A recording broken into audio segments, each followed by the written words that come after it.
Hi.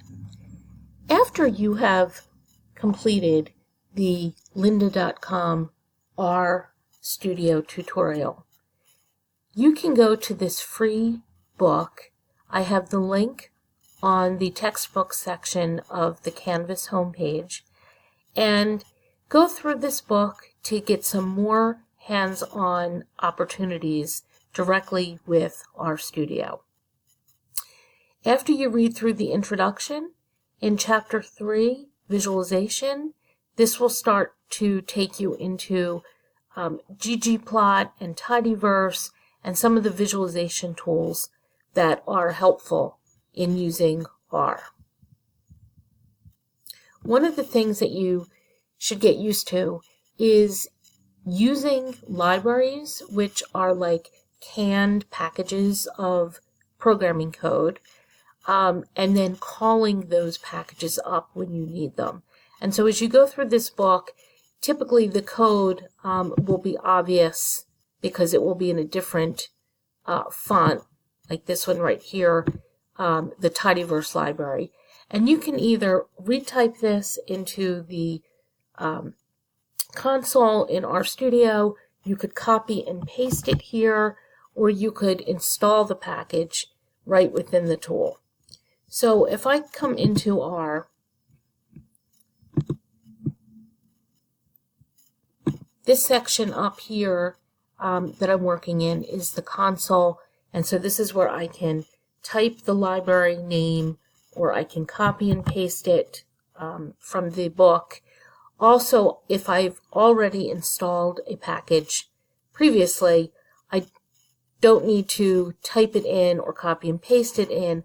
I can find it on my list of packages and click the check mark and it will be installed. And so once I put this in here and I click run, this will appear down at the bottom, and it will talk about all of the packages that are installed as part of the library tidyverse. And so in this course, we will do a lot with ggplot. Sometimes you may see conflicts because when one package of code is updated, sometimes it breaks another package. And so this is something that we just need to be aware of when using open source data science tools.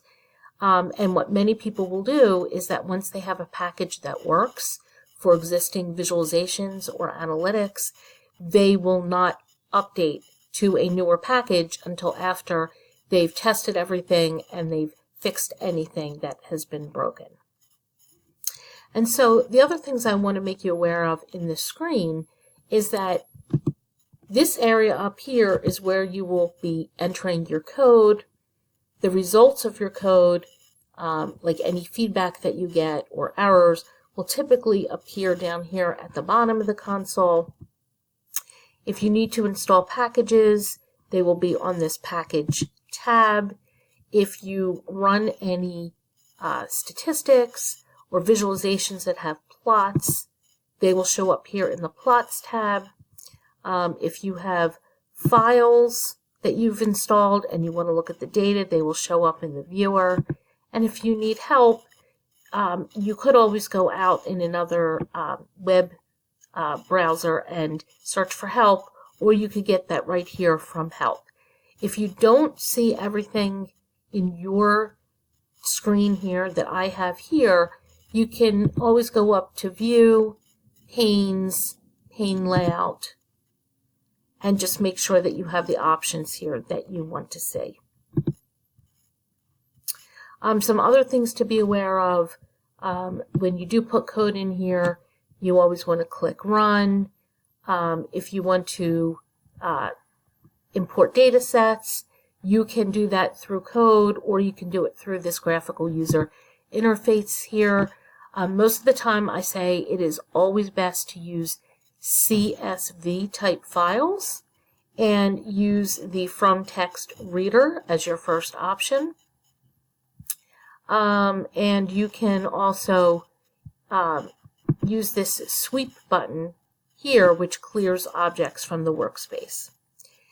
If you run into any issues with this tool freezing, or you get consistent errors, first thing I would do is try, well, if it's freezing, I would try to reboot. If you get errors related to packages, I would always come in here and try to unselect and reselect packages and see if that fixes anything.